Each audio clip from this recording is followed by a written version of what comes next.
xoyini yoki gilavrachni o'rniga o'tirmoqchi bo'lgan odam deb o'ylayapman men. Tashabbusli byudjet uchun ovoz yig'ishga majburlandi deya xabarlar tarqaldi. Shu bir kunda 200 ta odam keladi.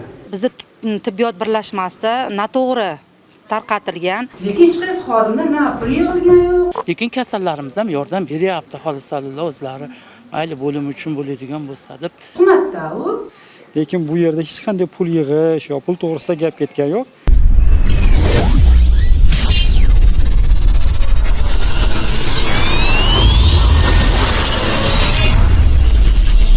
Ijtimoiy tarmoqlarda Farg'ona viloyatining O'zbekiston tumani tibbiyot birlashmasi rahbari tomonidan xodimlarni tashabbusli byudjet uchun ovoz yig'ishga majburlandi deya xabarlar tarqaldi. Xo'sh, ushbu xabarlar qanchalik asosli? Buni bilish maqsadida biz hozirda Farg'ona viloyatining O'zbekiston tumanidagi tibbiyot birlashmasiga keldik va bu yerdagi xodimlar bilan suhbatlashamiz. Lekin bemorlarimiz chin yurakdan beryapti. Chunki o'zimiz kelib yerda davolanib ketamiz, chiroyli xonalarda o'zimiz yotamiz. deb masalan xursand bo'lib beryapti. Shu bir kunda 200 ta odam keladi. Mana shu yerga 200 ta odamga yordam ko'rsatilyapti. Chiroyli xonalar, issiq xonalar. Shuni ham open byudjetda yutganmiz, harakat qilganmiz, aytilgan gilavrach harakat qilgan. Xalqqa yaxshi-ku mana. Xalq foydalanyapti shu narsadan. Bu detskini ham bolalar bo'limi, terapiya bo'limlarini remont qilsak, xalqimiz kelib shu yerda bo'ladi. O'zbekiston tumani xalqi. Endi gilavrachimiz Qo'qondek bo'lib turib, biz o'zimiz aytyapmiz, Qo'qondek bo'lib turib shu odam shunchalik harakat qiladi. Nimadir qilib ketay deyapmiz. Biz ham harakat qilaylik deb aytdik ona. Lekin hech qaysi xodimlar na pul yig'ilgan yo'q. Masalan, sestra sanitarkalarga umuman hammasi ko'ngilli bo'lib ovoz beryapti. Boshqa hech narsa nima yo'q. Doktorda aytgan gapini eshitib hayron qoldik. Tuhmatda u. U nimada ko'rsatilgan narsalar umuman hech qaysi bo'lgan yo'q. Bizga nima masalan, mana qabulxonalar mana shu yerda kiringlar so'raylar. Bemorlarimizdan so'raylar. Bu hech kimda ham endi ortiqcha bir nimasi yo'q, lekin doktor sifatida masalan men aytsam bemorim ha doktor deydi, xo'p deb beradi. Hamshira yordam olgandan keyin shularga xursand bo'lsa, agar yordami ma'qul kelgan bo'lsa, bo'pti deb beradi. Bo'lmasa yo'q, majbur emas bu narsani. Yod birodar, gruppalarimiz bor, qandashlar, nimalar bor, o'shalardan oldik. To'g'risini aytamiz. Shunaqa endi doktor ham lekin hali ertalab juda xafa bo'ldilarda. Men sizlarni majburlamagan bo'lsam, bir narsa qilmagan bo'lsam, yutsak o'zimiz uchun-ku shu narsa debdi. Biz ham hayron qoldik, lekin o'shani tagiga yetaylik. Kim ekan o'sha tibbiyotimizni shu darajada anaqa qilib olib chiqadigan odam dedik oxiri. Shu narsaga yetib keldik-da. Endi ularga topib bo'lish kerak bo'lsa, jinni bo'lsa ham familiya ismi bo'lar o'sha chiqqan odamni tayida. Yo, yashirin bo'lardimi hammasi? Men O'zbekiston tumani tug'ruqxona bo'limini katta doyasi bo'lib ishlayman. Ijtimoiy tarmoqlarda tarqalgan open byudjet to'g'risidagi ma'lumotlar bizning tibbiyot birlashmasida noto'g'ri tarqatilgan. Bizda hech qanaqangi majburlash ham bo'lgan yo'q, pul ham yig'ilgan yo'q. Hech qanaqangi open byudjet uchun biz o'zimiz tashabbus bilan chiqib, o'zimizni mana shu tibbiyotimiz yaxshi bo'lishini xohlab, shu ishni o'zimiz tashkillashtirdik. Hech qanaqangi bizda tibbiyot birlashmasimiz boshlig'i tomonidan majburlanganimiz ham yo'q, pul ham taklif qilingan yo'q. Xodimlarni o'zi tashabbus bilan chiqib open byudjetda o'zimiz taklif qildik. Hech qanaqangi xodimlar majburlangani yo'q. O'zbekiston tuman shoshilinch qabulxona bo'limi mudiriman, Nurmatov Hayotbek Begmatovich. Mana shu Eltuzda berilgan chiqqan fikrlarga shuni o'zimning fikrimni bildiramanki, bizda haqiqatan ham shu open byudjetga o'zimiz harakat qildik, tashviqot qildik, o'zimiz shu yutishga harakat qildik, chunki shifoxonamizda bir ikkita qiyin joyi remont bo'lib qoladi, bir chiroyli bo'ladi. Xalqimizga tibbiy yordam ko'rsatishni sifatini yanada oshirish maqsadida o'zimiz harakat qildik, aytdik xodimlarga. Lekin bu yerda hech qanday pul yig'ish yo pul to'g'risida gap ketgan yo'q. Agar dedim bizni haligi hurmat qilgan, nima qilgan bo'ladigan bo'lsa, ovoz beradi deb ovoz oldik. Agar biz pul yiqqanimiz hozir 13-o'rinda emas, 1-o'rinda bo'lgan bo'lardik. Bu hammasi noto'g'ri narsalar. Masalan, xodimlarimizdan ham so'rashlari mumkin, boshqalardan ham so'rashlari mumkin. Lekin tashviqot qilganmiz, lekin pul bu yerda aralashmagan. Pul yig'ib, puldagi nima qilganimiz yo'q.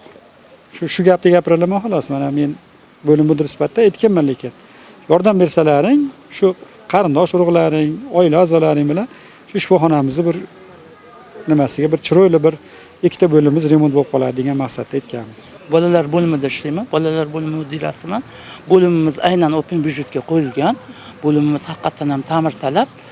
Lekin boshlig'imiz tomonidan hech qanaqangi majburlash bo'lgan yo'q. O'zimizning ishchilarimiz ham mana shu banisamiz ham juda katta armiyaga ega. Agar hamma ovoz berganda ham juda katta ovozga ega bo'lardik. Bunaqangi majburlash ishlari bo'lgan yo'q.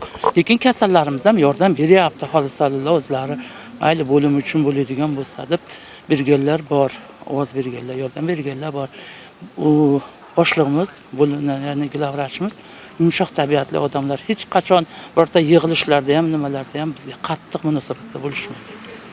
U gaplar yolg'on, unaqa gaplar. Pul yig'ildi, boshqa tomondan tazyiq o'tkazildi degan gaplar yolg'on emas.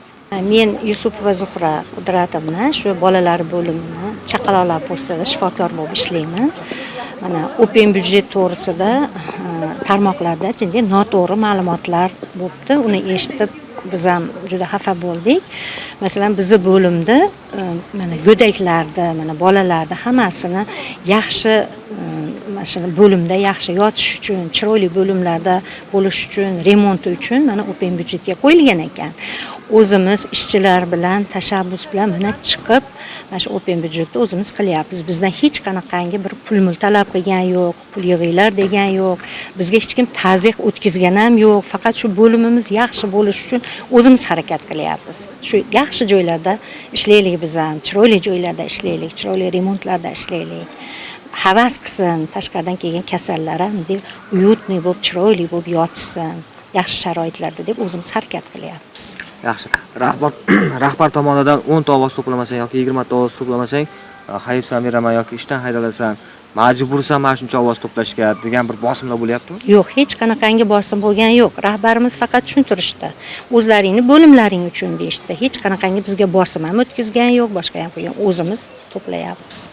Tanish bilishlarimiz, masalan, o'zimizning qarindosh urug'larimiz, bemorlar eshitib, bemorlar ham mana shunday yaxshi sharoitga beradigan bo'lsa, biz ham tashlaymiz dedi. Lekin hech qanaqangi pul, tazyiq, unaqa narsalar o'tgan yo'q. Bo'lgan yo'q. Yo'q. Hammadan so'rashlaringiz mumkin bo'limga kirib. Hech kimdan pul yig'ilgan yo'q. Bu noto'g'ri narsa. Pul, yog', unaqa narsalar noto'g'ri. Nima sababdan shunday bir holat ijtimoiy tarmoqda tarqadi deb o'ylaysiz? Endi bilmay qoldim, o'shani eshitib biz ham juda xafa bo'ldik. Endi bilmadim nima sababdan, balki birorta xastalash bormi yo bir yomon. Masalan, o'sha kim qildi ekan o'shani? Agar meditsina xodimi qilgan bo'lsa, biz juda xafa bo'ldik. Chunki nahot o'zini mana shifoxonasiga, o'zini больницasiga yordam berilsa, yaxshi remontlar bo'lsa, nahot shuni ko'ralmasa. Masalan, hammamiz harakat qilib yotibmiz, hamma bo'lim harakat qilyapti. Shu hamma bittami, ikkita bo'lim bo'lsa ham remont bo'lsin. Bizda ham shaharlarga o'xshab yangiliklar, nimalar, apparaturalar bersin, chiroyli remontlar bo'lsin, chiroyli sharoitlarda yotsin bemorlarimiz deb hamma harakat qilyapti-yu, bu qanaqangi inson ekan men tushunmadim. Shaxsan men terapiya bo'limida ishlayman. Terapiya bo'limimizni Open byudjetga qo'yib shu bo'limimizni rivojlantirish uchun shaxsan o'zimiz xodimlar tashabbus bilan chiqqanmiz. Biz hech kim hech qanaqangi majburlash, bizga bosim o'tkazish, hech qanaqa nimalar bo'lmagan. Rahbar tomonidan Rahbar tomoni yo'q. Rahbar tomoni rahbarimiz ayniqsa bizni juda unaqa bir tashkiliy ishlarga majburlaydigan odam emas. Rahbarimiz hech qachon bizni majburlamaganlar. O'zimiz terapiya bo'lim xodimlari tashabbus bilan chiqdik. Bo'limimizni chiroyli qilish maqsadida shu Misol 10 ta ovoz yig'masang yoki 20 ta ovoz yig'masang, senga nisbatan hayibsan deb e'lon qilaman yoki yo'q, unaqangi. Ishdan bo'shaysan degan va'dalar bo'lgan yo'qmi rahbariyat tomonidan? Yo'q, hech kim bizni majburlagan yo'q. Biz o'zimiz shaxsan oilamiz, qarindosh urug'larimizga yotgan bemorlarimiz ovoz berib, tashabbus bilan chiqdik o'zimiz. Hech kim bizni majburlagan yo'q. Hop, nima deb o'ylaysiz? Mana shu ijtimoiy tarmoqqa mana shu xabarni tarqatgan shaxs yoki o'sha fuqaro umuman olganda to'g'ri bir holatni tarqatganmi? Yo'q, bu hammasi yolg'on ma'lumot berishgan. U birov majburlagan yo'q. Biz o'zimiz terapiya bo'limi, shaxsan terapiya bo'limi xodimlari o'zimizdan chiqqan tashabbus bu. Bo'limimizni rivojlantirish uchun. Men terapiya bo'limida katta hamshira bo'lib ishlayman. Bo'limimiz eski binoligi uchun xat bilan chiqqanmiz, doktorimizga bo'limimizni Open byudjetga qo'ygizganmiz. Xodimlarimiz bilan hech qanaqa pul yig'ilgan yo'q. Birinchi kun Open byudjet boshlangan kuni o'zim navbatchilikda qolib, bemorlardan, bemorni uyidagilardan, xodimlarimdan ovoz to'plaganmiz. Hech qanaqa baytga pul aralashmagan. Keyin glavvrachimiz Avazbek Tolmasovich hech qanaqa majburiyat o'tkazgan yo'q. Agar bizni majburlagan bo'lganda biz 13-o'rinda emas, 1-o'rinda bo'lardik. 3,5 mingta xodim bittadan ovoz berganda ham 3,5 mingta yiqqan bo'lardi. Agar glavvrach majburlaganda hech qanaqa unaqa holat bo'lgan yo'q. Bo'limda kichik tibbiyot xodimidan, hamshiralardan hech qanaqa pul mablag'lari yig'ilmagan. Kasallar o'z xohishi bilan ovoz berishyapti. Vrachlarimizga kelgan bemorlar ham o'zlari 10 tadan 5 tadan ovozi bo'lsa berib ketyapti. Hech bu ijtimoiy tarmoqdagi noto'g'ri ma'lumot deb o'ylayman men. Xabarda o'sha Eltuz ijtimoiy tarmog'iga yuborgan shaxs qanaqa inson deb o'ylaysiz? U nima desam bo'ladi? Tibbiyot xoini yoki glavvrachni o'rniga o'tirmoqchi bo'lgan odam deb o'ylayapman men. Boshqa meni fikrim yo'q. Ijtimoiy tarmoqlarda tarqalgan xabar yuzasidan kelib biz O'zbekiston tuman tibbiyot birlashmasi xodimlari bilan suhbatlashdik va ularning fikrlarini tingladik.